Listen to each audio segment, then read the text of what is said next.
there, it's Adruthi from HubSpot. Some leads need more time than others. This might be because they don't have the necessary information they need to make the purchase, or they might just be in an earlier stage in the buyer's journey. Regardless of what the reason is, the answer is lead nurturing. Lead nurturing helps keep your potential customers engaged and guide them down the sales funnel until they're ready to convert. And with HubSpot, you're able to automate a lot of your lead nurturing strategies.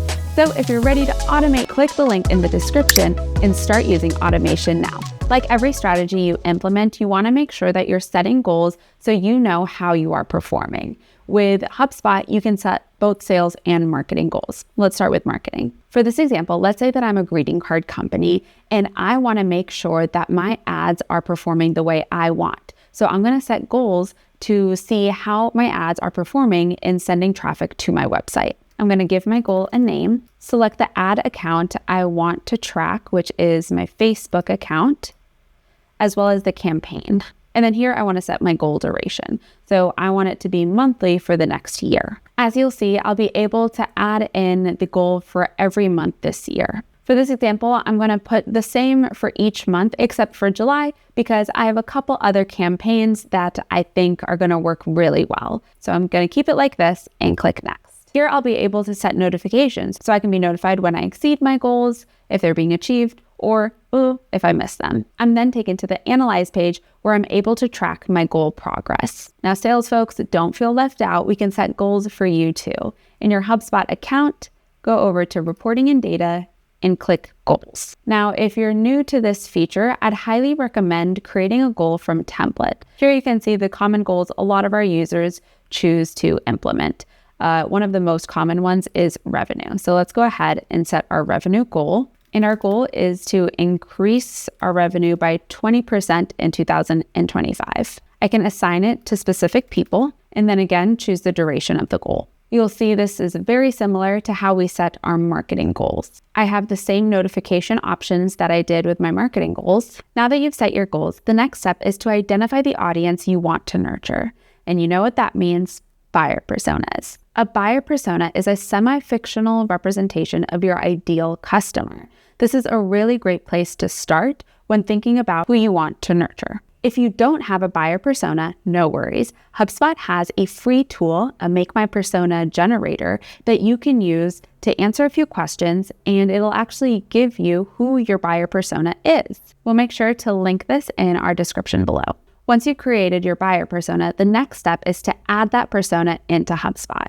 You add it as a property, and once you have it in HubSpot, you can use this to further segment down your contact list so that you are sending targeted messages to the right people. Under Data Management, select Properties, search for Persona, and click Edit.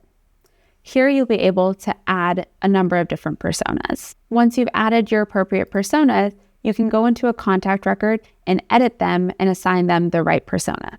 Now that you've added your personas as a property in HubSpot, you're able to mark certain contacts in your CRM as certain personas. So this is going to be a great way for you to segment down your contacts and make sure you're talking to the right people. All right, so now that you've created your buyer persona, the next step is to create content, right?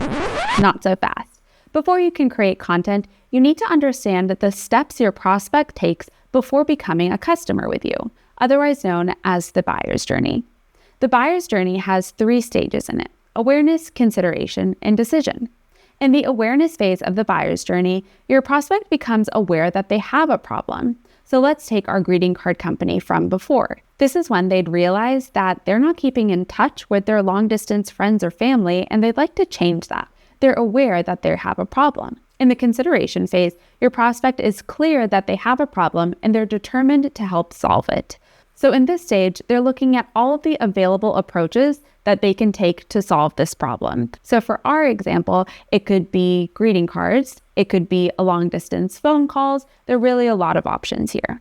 And then finally, in the decision stage, the prospect has decided on a solution strategy, and now they're researching vendors. So let's say they go with, yep, I want to start sending greeting cards. Well, there are a lot of vendors out there, so they're going to be doing their research on determining which one is right for them. The goal of the decision stage is to make a purchase. Now that you understand the buyer's journey, let's start making content for our prospect at every stage of the way. If your contact has consumed your content, it's a fair assumption that you have their email address. And it's important that we use that email address to continue nurturing them. One way to automate some of this lead nurturing is by enrolling them in an asset workflow.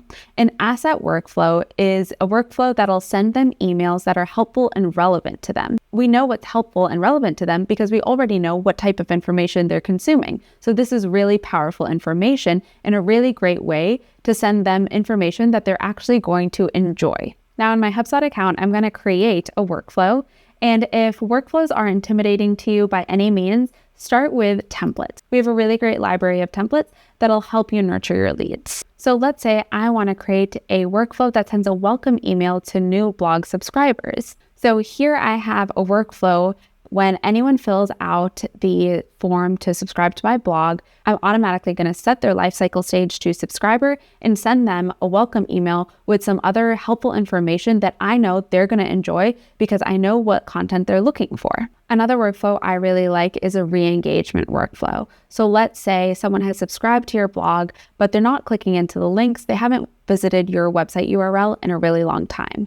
What you can do is send them an email asking them if they're still interested or give them some other valuable content to get them back in. With workflows, you can also understand how folks are engaging with your emails to see if you're on track to meeting your lead nurturing goals. To do so, click into your workflow and select View Details. Here you'll be able to see metrics such as contacts enrolled, if there are any issues or actions needed from you for this workflow, and even enrollment history. So this is a great place to start if you need some more data behind the emails you're sending. When you're ready to start creating content, make sure your content is aligned with the buyer's journey. So for awareness content, you could do things like videos or blog posts, maybe even fun quizzes so folks can understand their problem a little bit better. For consideration stage content, consider writing newsletters, ebooks, or maybe even hosting a webinar. And then finally, for decision stage content, think of this as pricing pages or free trials or demos. Whatever content you're trying to make, HubSpot has got you covered with our content library. In your HubSpot account, you have so many options to creating really great content for your prospects.